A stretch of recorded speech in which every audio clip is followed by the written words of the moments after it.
I remember a time when I believed it was just as true to say the sky is blue as to say I am not good enough. That was a lot of what kept me playing in my comfort zone, was because I was really afraid to find out that that was definitely true. That's what I thought would happen if I stepped beyond what I already knew I could control, right? That's really what it came down to.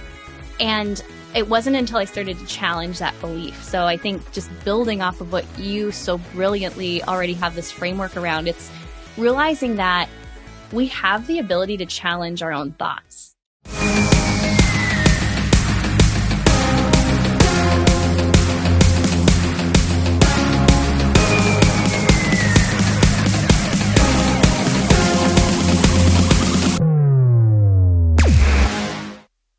All right, what's up, everybody? Welcome back to the Best You podcast. Today, I am super excited to be joined by the one and only Lindsey Schwartz. Lindsey, just want to start off by saying thanks so much for spending the time with me today. Oh, I'm so excited to be here. Thanks for having me, Nick.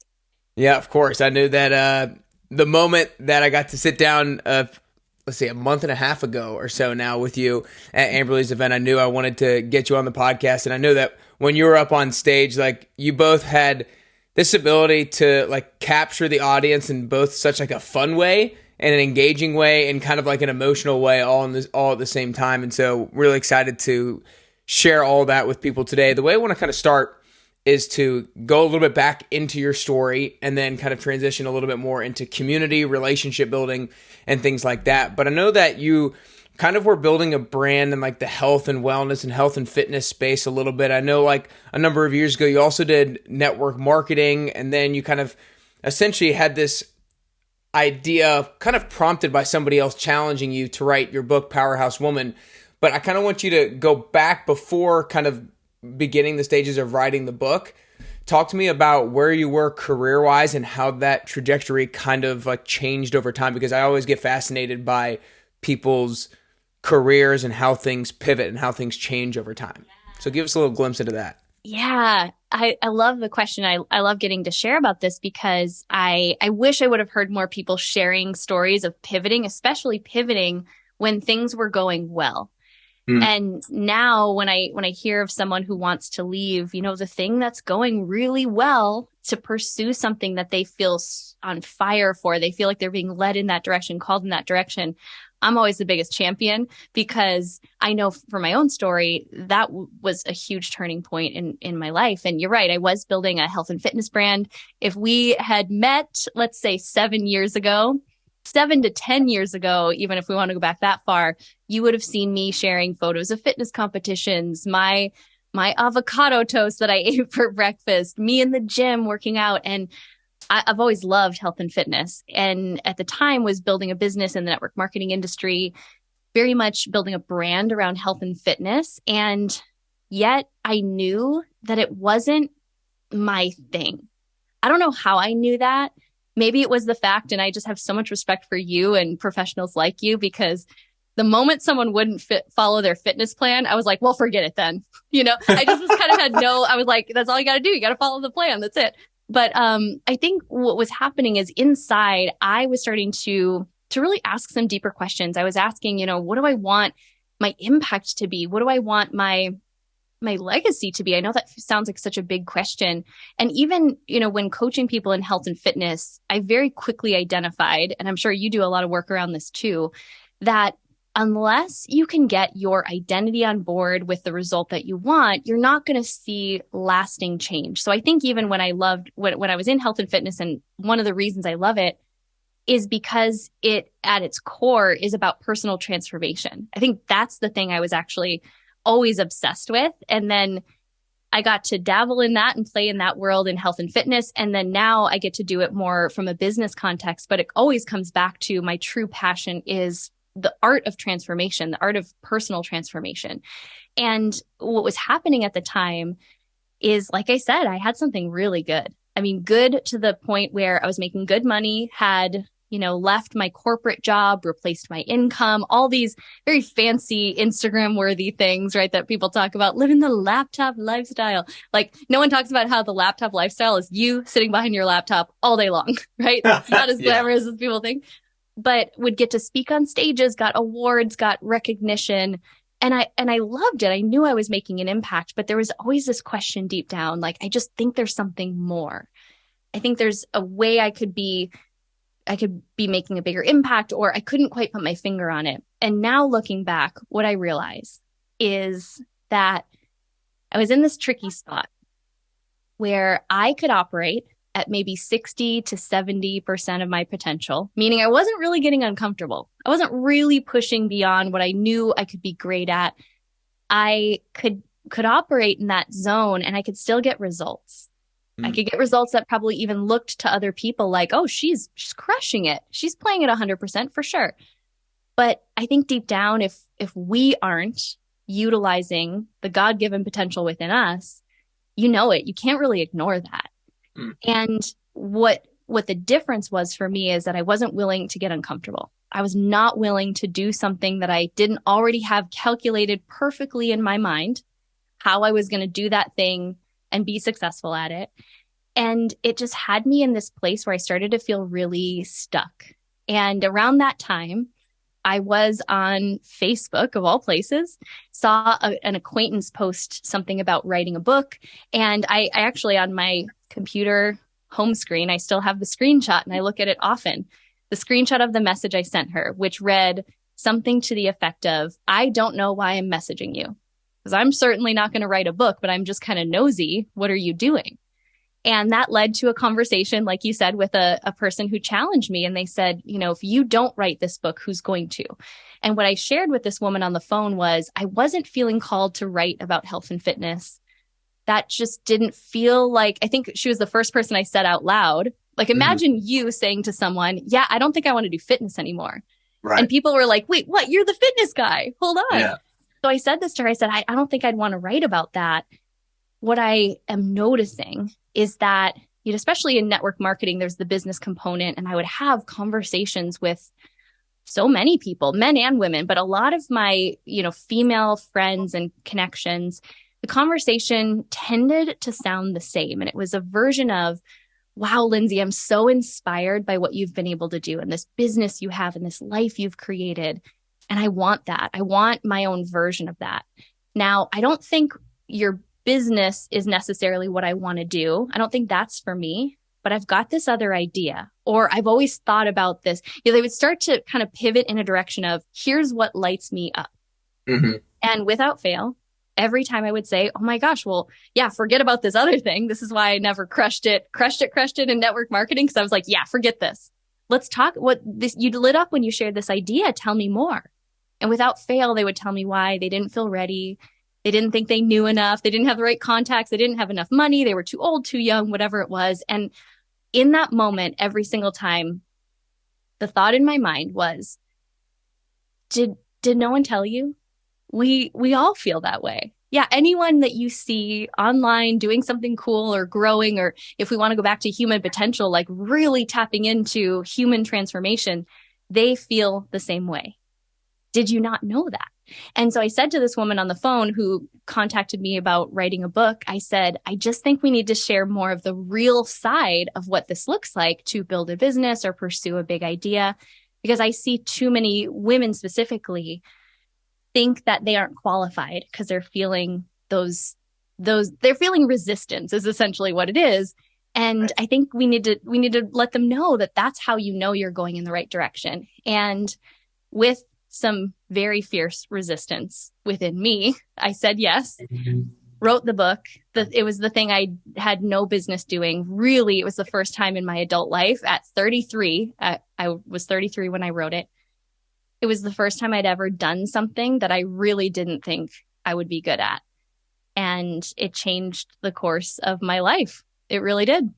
Yeah. Damn, that's awesome. That's awesome. There's so many different things I want to point out there. But I think the first one that I want to go back to and dive into is how you talked about the root of so many different things is transforming your identity. And like my fitness program that I coach to people is called the 10-week transformation. And that's what I really believe we do is we try to transform their identity, because so many people tell themselves their past narrative. And so therefore it is also their future narrative. And so I talk so much with my clients around how to change their self-identity. And the way that I kind of talk about what forms your self-identity is three different things. It's one, who you tell yourself you are. I say two, who you tell others you are. And then three, what you see yourself repeatedly doing. I think that that's the way that I've been able to see other people kind of like form their identity and also either like live into a new identity. So I'm kind of curious as to what do you think are maybe in addition to that or building off of that, what are some ways that people can start to maybe reshape or reform what their self-identity is, how they view themselves? Well, from now on, I'm just going to plagiarize what you said. It's brilliant. I actually love, and I'd never broken it down that way, how you said what you tell yourself and what you tell other people. Because I think a clue into sometimes our beliefs are hidden from us. They're hidden from our awareness because they feel so true because we've just thought that same thought over and over and over again until we feel like, I mean, there was a time, and I remember, I just got chills as I'm thinking about this. I remember a time when I believed it was just as true to say the sky is blue as to say I am not good enough. That was a lot of what kept me playing in my comfort zone, was because I was really afraid to find out that that was definitely true. That's what I thought would happen if I stepped beyond what I already knew I could control, right? That's really what it came down to. And it wasn't until I started to challenge that belief. So I think just building off of what you so brilliantly already have this framework around, it's realizing that we have the ability to challenge our own thoughts. Just because you have a thought doesn't make it true. And when you back that up with the action piece, which you also spoke to, what you see yourself doing every day, what I now realize truly transformed my identity wasn't the moment that I said yes to writing the book. Kind of like if we parallel this with health and fitness, it's not the moment you sign up for the training program.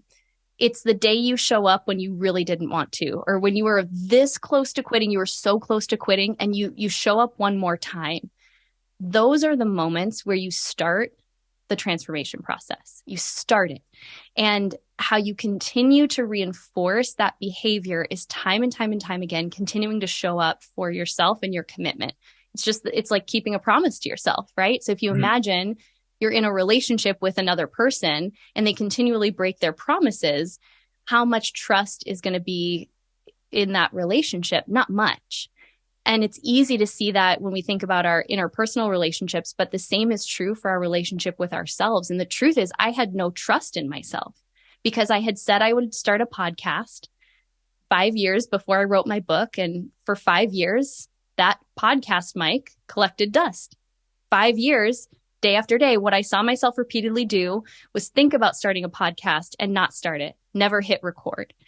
And so I had to really come to terms with, where was I not keeping promises to myself, the small ones, and realize how the reason that I couldn't give my word to something really big, and I had no trust in myself. If I said, I'm going to have this really successful business, or I'm going to be a professional speaker, or I'm going to have a best-selling book, I could say that. And inside my internal conversation was, yeah, right.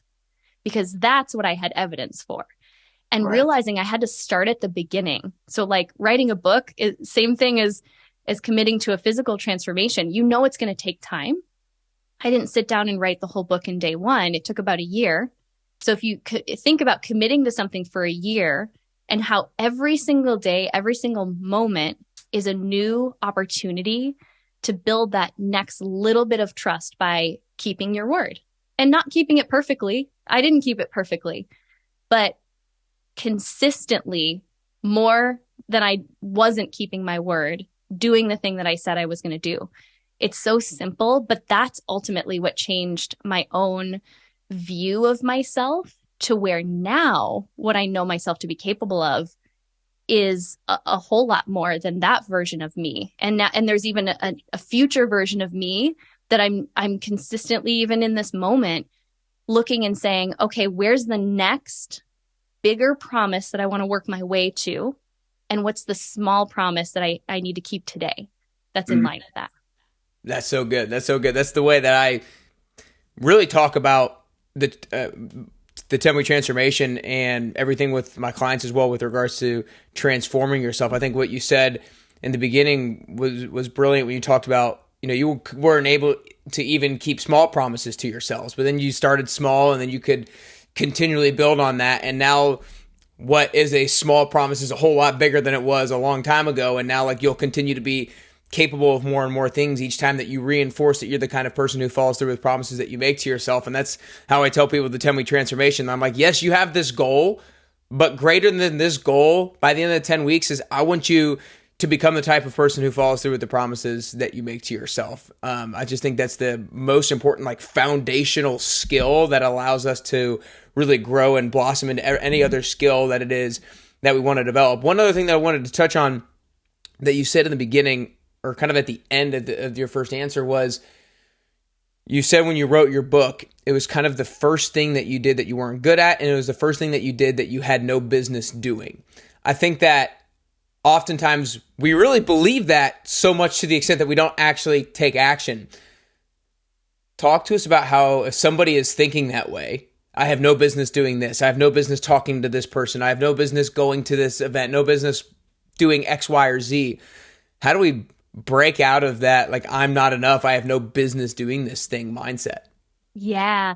And it's so funny hearing you reflect that back to me, because the truth is, of course, I had business doing it just by the sheer fact that, and what was so cool is I fully believe I'm a person of faith, and I fully believe that through writing the book, the messages were just as much for me and really reminding me of this vision and why it was given to me just as much as it was to really impact other people. And one of the things I'll never forget, sitting down and writing, there were certain parts of the book that I wrote and I would read them back and I would be like, who wrote this? First of all, it's fire. And also, like, I needed to hear this. So I knew that it was coming from somewhere beyond me. But because of my obedience to the idea, I would get to these points in the writing, and most of the days, 90% of the days were tough. And I was like, why am I doing this? I would cry my way through it because I had a lot of evidence. So I think it comes back to looking at the fact that if you feel that way, it's probably because you've collected a lot of evidence to support that. And I could literally give you a binder full of the evidence for why I wasn't a writer. I had this failed blog that I tried to launch, never shared it with a soul. I had a lot, even going as far back as childhood, right? And we don't realize that we're always collecting evidence to support either our possibilities or to support our limitations. And I just had collected more evidence for my limitations. So as I started to write, and it was a very spiritual experience, if I'm being honest, and just like the messages that kind of came through on paper were reminding me that, if I were to go in search of finding new evidence, it took just as much of my energy to fight for my limitations as it did to fight for, well, maybe this could impact someone. Maybe it could impact just one person. But it took me switching my mindset and seeking out the new evidence that said, no, you could really do this, right? And so I think that was a big piece of it. The second piece, and it's why I'm the biggest believer in seeking mentorship and guidance in any area you really want to change. Because to be honest, I wouldn't have finished the book. If I were left up to myself, I wouldn't have. I had invested an amount that felt just enough of a stretch for me. And I was being guided by someone who knew the path ahead of me better than I did. So the days when I really needed to be kind of talked off a ledge, quite honestly, or the days when I talk about this in my next book. I have this phrase I started to call the cute quit, because I just watched myself get so creative with my quitting. And I think, what's so funny is in this chapter, I literally was writing this chapter this week because I just committed to a new fitness program. And there's no time where I'm more acutely aware of what my cute quit sounds like than when I start a new fitness regimen, because it's like that moment when you know what you're committed to, you know the transformation you want.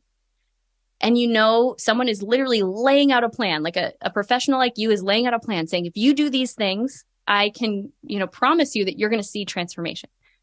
And then there's the moment where my mind enters the chat, right? And it's your mind saying, yeah, that just sounds like a lot of work. That sounds really uncomfortable. We really have no interest in going somewhere new. So I'm looking at this workup plan, and the same thing happened when I was writing my book. I just started to hear the mental chatter. And it sounded so logical. So when I was writing the book, it sounded like, Lindsey, you have a business in health and fitness. What are you doing writing this book? This is just a giant distraction. You've no audience for this. And it's that moment, like if you imagine like a little angel and devil, where all of a sudden you're like, yeah, what am I doing this? This isn't a good season for me. And we start to get really cute with it. We're like, I just need to give myself some grace. I've been working out so hard. I just really deserve to eat this entire pizza. And it's that part of us that's trying to pull us like into the version that we were previously and hold us there, that has no interest in going where you are committed to going. And I just started to notice how in those moments, it was like this battle for my future self. And if I could understand that, like, yeah, it would even sound very logical sometimes. But what in those moments, back to your question of, I remember 3 times where I showed up to this Zoom call with my mentor, and I was supported by a group, and I showed up to quit. But I wasn't going to say, I was too much of a perfectionist and too worried about my image. I was never going to say the words, I quit. What I was going to say is, yeah, I'm just going to like table this idea for a little while. I'll come back to it. What I wasn't willing to say is, I'm scared. I'm feeling very uncomfortable and I want to quit. But because I was supported by people who were on the same journey, which is why I love the group work that you do. It's so powerful when you're in a group of other people who are on the same journey.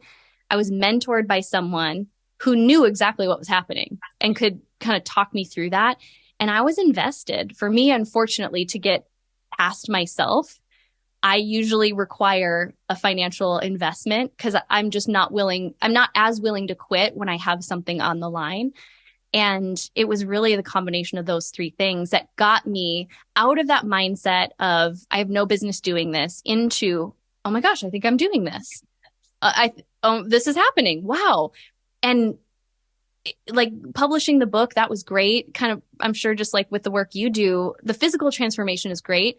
I would give it all back for to keep the internal transformation. Who I got to know myself as in doing that and keeping those promises. I'm dangerous now. Yeah. I love it. Man, that was so good. And I absolutely am going to love reading the section in your new book about the cute quit. Like, I knew exactly when you said that, exactly what you were talking about, because it's an experience that every single one of us has. But to kind of reframe your answer to like how we talk ourselves out of the mindset of, I have no business doing this, or I don't belong to be here. Like, number 1, put some skin in the game so that you feel like there's higher stakes, like whether that's money or, most of the time a financial skin in the game really keeps you motivated to keep going and allows yourself to not quit when you feel that level of discomfort. And then noticing that cute chatter, the cute excuses that are coming up in your mind as to why this is not the right time. And like you said, fighting for your future self. That's the way I try to think about it as well. Like, think about the version of me that's going to wake up in a month or in 6 months down the road. Like, let's act in accordance with that person's best interest rather than this person's best interest. And then lastly, having people around you to encourage you and support you during times that are not as good is obviously absolutely massive as well. Part of the story that I absolutely have to get to is the cover of your book. So I love this story. I told you when we were together a month and a half ago how I came out with a 10-week transformation workbook, and it said 10-week transformation when I first printed it out. But basically, you released the book, finally got it out there. You were so happy, and then your copywriter or somebody calls you and tells you, go for it. Yeah, so it's like, you got to be careful what you wish for when you set out on a transformation journey, because you're going to get the transformation. And one of the things that I really transformed in even finishing the book was this just perfectionism, right? It was this, need for control and need to know that if I'm going to do this, it's going to be perfect and I'm never going to look dumb. And then I get a call from my publisher. It was really right after we hit Amazon bestseller. I'm thinking she's calling to congratulate me, obviously. And it was pretty silent on the end of the phone when I said hello. And she said, Lindsey, I'm sick to my stomach. There's a typo on the cover. Which in that moment, what's so cool is when you really fully commit to the transformation process or the transformation process. But I love that we both had that in common, right? The typo on the cover, you're like, how did we miss this? She literally has a PhD in English. Like, there's no way that we should have missed this. And it was perfect. It was exactly what I needed to experience to get that I really owned my own transformation. Because there was a previous version of me in that moment, even though we had this big success, we hit bestseller. It was really cool. I would have previously pulled everything back. And what people don't know is I wrote the book with no plan to turn it into this global community and this podcast and this huge event that I have now. That could have been the moment that killed everything. If I was still the same person, if I hadn't transformed my identity. Because in that moment, it was sort of like, okay, that kind of sucks. There was that moment. And then because I had surrendered it, because again, this was very much a spiritual experience. I felt, I saw the transformation in my own life through the process. I knew that this was almost kind of like a test. It was like, did you really learn the lesson? And I remember kind of saying like, okay, let people see me do this imperfectly. Maybe this is what they needed to see. And yes, do I wish that I could have the biggest impact by having everyone like me and never making mistakes? Sure. But now I think I'm far enough along to realize I'm personally not as impacted by someone's perfection as I am by watching them progress. I'm impacted by someone's progression, not their perfection. And that had to be a part of my story so I could really get that lesson.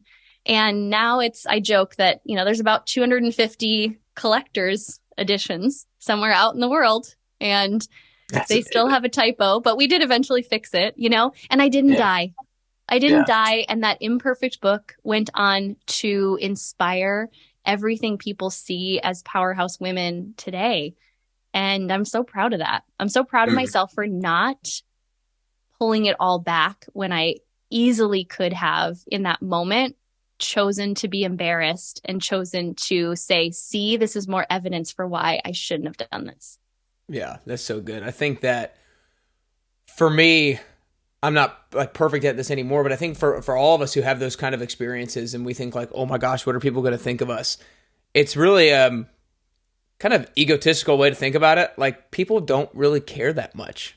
Like, I remember the first time that I heard it, it was like almost 4 or 5 years ago. I was listening to a podcast, and it was Barbara Corcoran, the Shark Tank lady, and she said something to that effect, like, she's like, even as like, big and in the spotlight that she is, she's like, at the end of the day, people might care for a day, but tomorrow they're onto their own problems. And so it's just a refreshing thing to remember, because I have times when maybe a podcast has a little bit of an error in it, or an email goes out and like a link is wrong. And I'm like, oh my gosh, everybody's looking at me like, what is he doing? It's like, nobody really cares that much. So kind of talk yourself down and knock your ego down a little bit, because I think we all have those times for sure. We'll be back to the interview in just a second, but first I wanted to share some words from a participant of the 10-week transformation. At Best You, we started running the 10WT back in January of 2020 and have since had 313 people and counting go through it. They've seen their bodies get stronger than ever before, they've seen the stubborn fat finally come off, and they've seen their habits dramatically improve. And honestly, more than anything, they've seen their self-confidence skyrocket. If you want to learn more about the 10-week transformation, then you can go to nickcarrier.com/10WT. That's nickcarrier.com/10WT. We'll get back to the show in just a second, but first, here's what they had to say. I cannot say enough good things about the 10-week transformation challenge. Before I started the program, I was just feeling kind of cruddy. I had put on some weight. I was working out frequently, but my clothes didn't fit well. I didn't I didn't feel my best self. I didn't feel confident.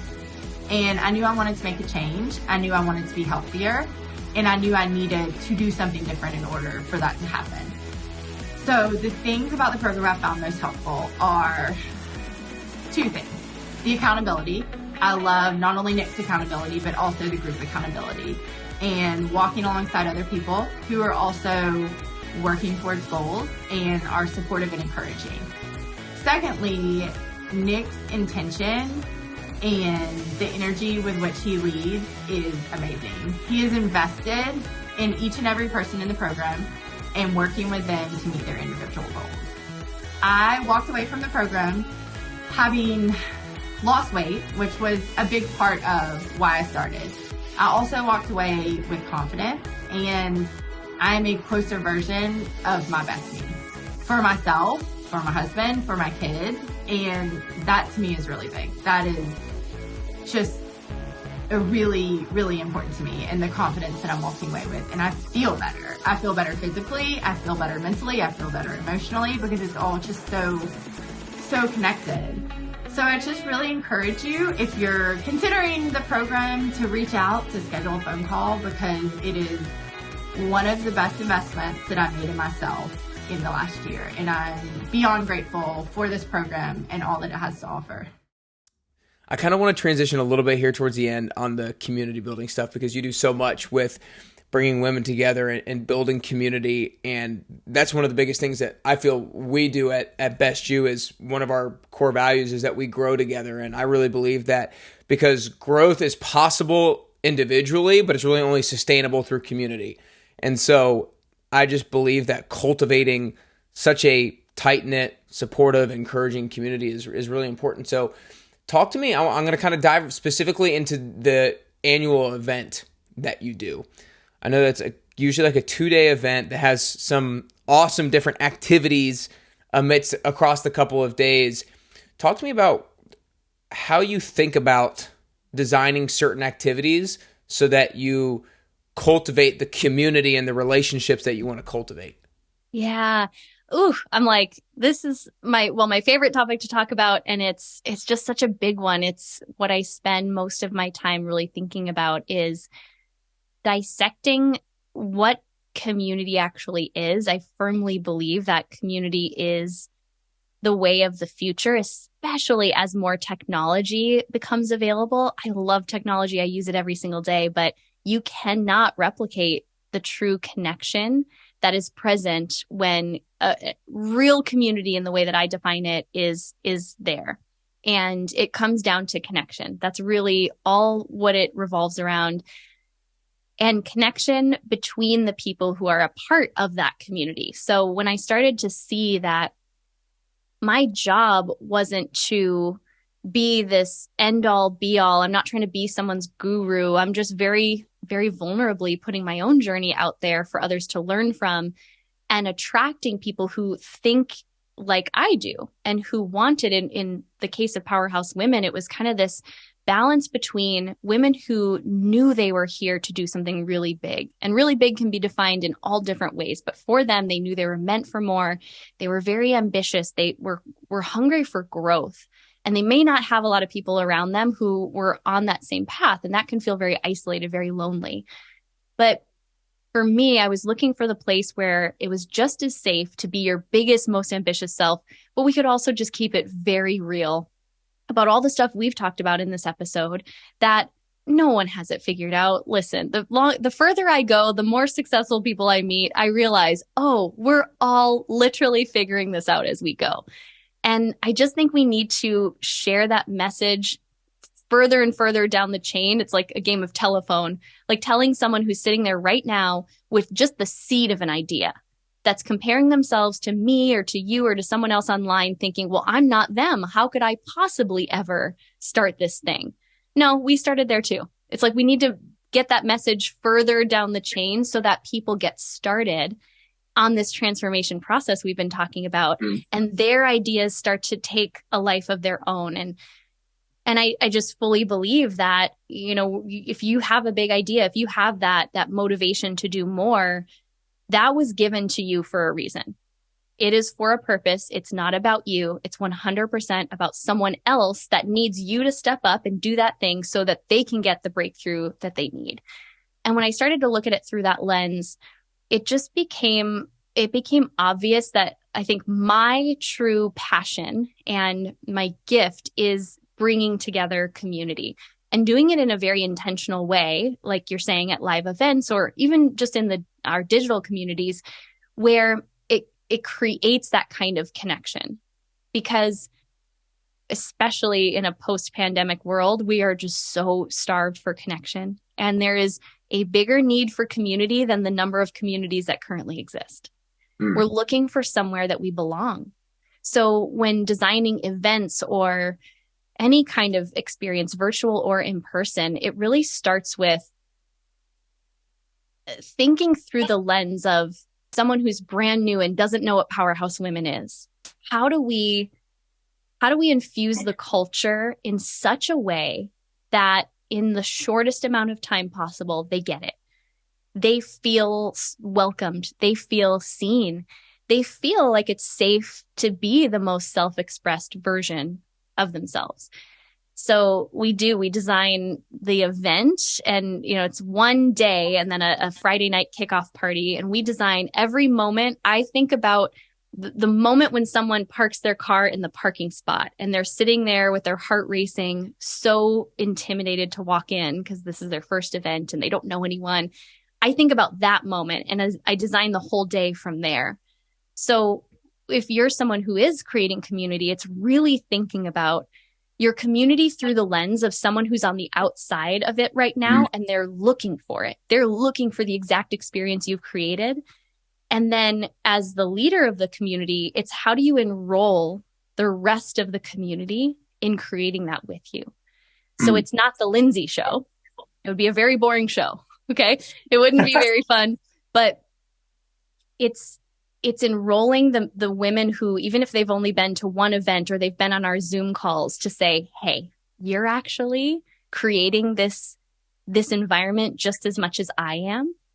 And now, because you've been to an event and you remember what it was like to be new, you're now part of our unofficial welcome team. So I even enroll the community in being a part of creating the culture with me, because that's where it can live on with or without me. And that's more important to me than building my own brand or building, a platform for myself. It's really about building a platform for these women and building a place where my biggest goal is to make sure that they don't quit. When they get to that point that it gets really hard, because it will, if they're growing, right? You and I both know that. Getting them to that point, I want to get them to that point actually, because that's where they're going to grow the most, but making sure that they know they're supported so that they don't quit. That's awesome. That's awesome. I think one of the things that I love that you talked about in your speech at Amberley, because I took my notes, was different things to include when creating community. Because there's people listening right now that might be trying to build a community like you. They might be trying to just build a Bible study group, like any sort of community. They're trying to build something that sticks, because there are a lot of times that people do something and it just kind of fizzles out. Like it starts off hot because it's new, it's fresh, it's sexy. And then it's like after a few meetings or after a couple months or a few weeks or whatever it is, it just kind of fizzles out. What's the difference between like a sustaining community that continually gets people together and a community that kind of fizzles out? Oh, that's a great question. I think with anything, consistency is really key. And whether consistency for you is showing up every day on whatever platforms you're showing up on, or if you have a podcast, it's being consistent, even if that's just whatever cadence you can keep up with. I think people have so many options now, and there's so many things fighting for our attention. The consistency paired with a very clear intention.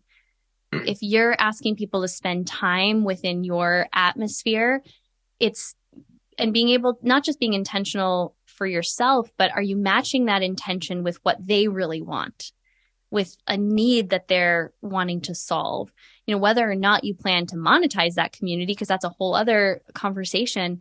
It's it's being very thoughtful and intentional about what it is that you're creating and why you're creating it, so that the people who are looking for exactly what you're creating know it's for them. And the ones who aren't a fit also know that it's not for them.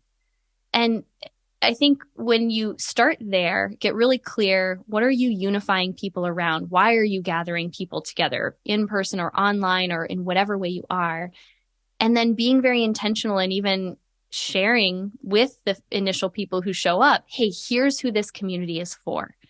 And here's what it's about. And here's the transformation that we're offering you here. And perpetuating that message. I say so much. There's just like I share the intention behind Powerhouse Women so much that I'll hear someone else on social media or out in the wild sharing it almost word for word the way I share it. So I think that's the way that you keep it going beyond just you, whoever it is that's, creating the community. Because I think the biggest misconception is, gosh, if I start this, how do I keep the energy to keep it going? Right. Mm-hmm. And it's realizing that it was never about you in the first place. Your job, your role is to help other people start connecting, to be the keeper of the vision and the one who sets the vision and makes sure that gets reinforced within the community. But then at some point it should take on a life of its own. That's the whole point. Yeah. No, I think that was great. You talked about obviously consistency, clarity with intention, talked about specifying who this is for and also specifying who it isn't for. And I think that's really massive when it comes to one of the differentiators between communities that last and communities that fizzle out. Because if you have a community that is half people that really should be there and half people that shouldn't, then you feel the disconnect and there's not going to be the true connection there. And that can cause it to fizzle out. And then I love how you talked earlier about enrolling other people who've been there for a little bit to be champions for the community and welcome people in and make sure they feel a part of things right away. And the only way that you can do that is if you do have shared values, like you talked about. You do have an intention of where everybody is trying to go. And then lastly, the thing that you said is the verbiage that you use when communicating about the intention of Powerhouse Women is something that is clear and it's something that you repeat often. And I really believe that verbiage really creates culture. And so we oftentimes think that, oh, we've said it before. Everybody here, like I know me personally, I'm like, they've heard me say it a million times. I don't need to say it again. I'm like, no, Nick, say it again, say it again, say it again. Like they can never hear it too much. And when you hear other people in your community saying the same words that you say, it's like, okay, I'm doing something here. And it's like, it's so cool to be able to see, but you got to keep saying it. You got to keep saying it. That's such a good point. Yeah, no doubt. Well, before I ask the last question, Lindsey, I just want to acknowledge you for, a lot of different things, but one, being able to get past the I have no business doing this mindset, because so many of us have that. And I'm lucky that I know I've said that a number of times, like, especially early on when I started the podcast, I'm like, I shouldn't be talking to this person. Like, who am I talking to this person? They're so much more successful than me. But I would say that out loud, and my dad would be the person to be like, Nick, they're just another human being. Like, just talk to them. And I really got a lot better at breaking that mindset. So I want to acknowledge you for breaking that mindset, and then for also transforming your identity out of the perfectionism, out of the, oh my gosh, if I slip up, everybody's going to know, so that when the mishap with the cover of the book happened, you were able to handle it with grace. And then you were also able to really make that a massive part of your story and a massive part of your message,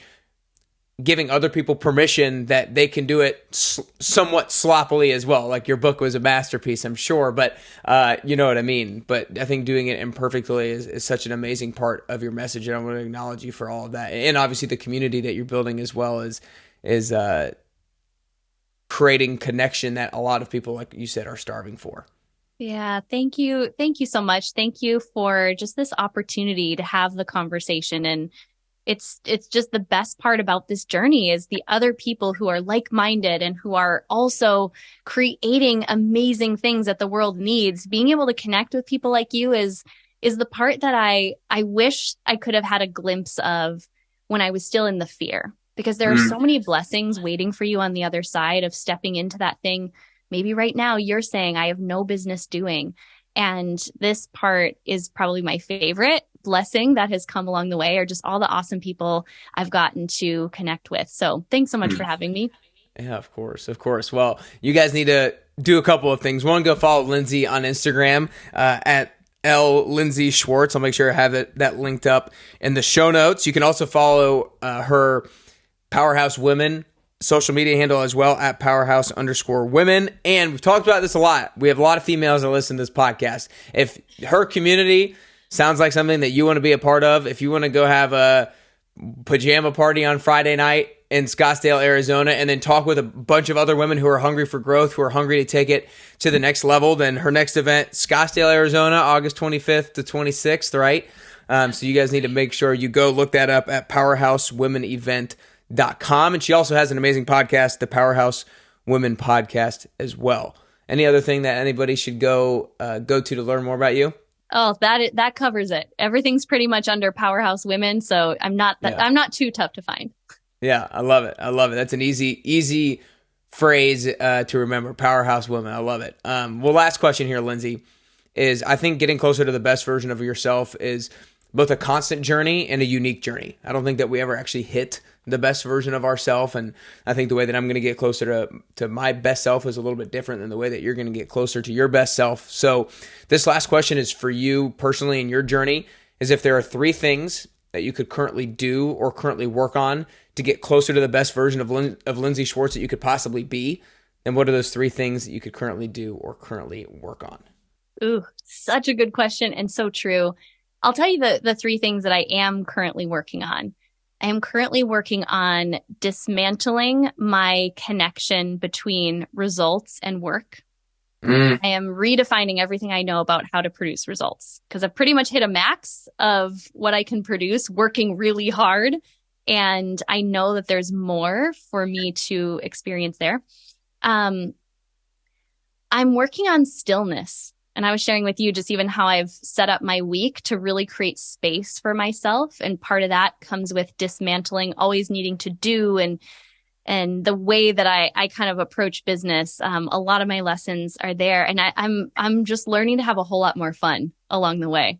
So it kind of all ties together, but it's very clear to me that what's available next in my own growth is not going to look like how I have gotten to this point in my journey. So I look forward to, I share a lot about this on the podcast. If you want to hear about all of that, I get very real about what the journey has been like. And it's just been so beautiful and so cool. Oh, that's awesome. That's awesome. I love all of them. But the first one, dismantling your connection between results and work. That sounds like it's a whole nother podcast in and of itself. That one's awesome. But y'all go make sure that you follow Lindsey on Instagram. Make sure you go follow Powerhouse Women. And if anything, like there are so many good tidbits from today's episode, like remember that you're always getting evidence of who you are. And so take that seriously. Like every single day you have the opportunity to reinforce your identity, to reinforce who you are for the better or the worse. And so take that as an empowering thing that you can continually work on transforming your identity day in and day out and break the mindset of I have no business doing this or I shouldn't be here, because you do. You do. But Lindsey, that's all we got today. I really appreciate it. Oh, Nick, thank you so much for having me.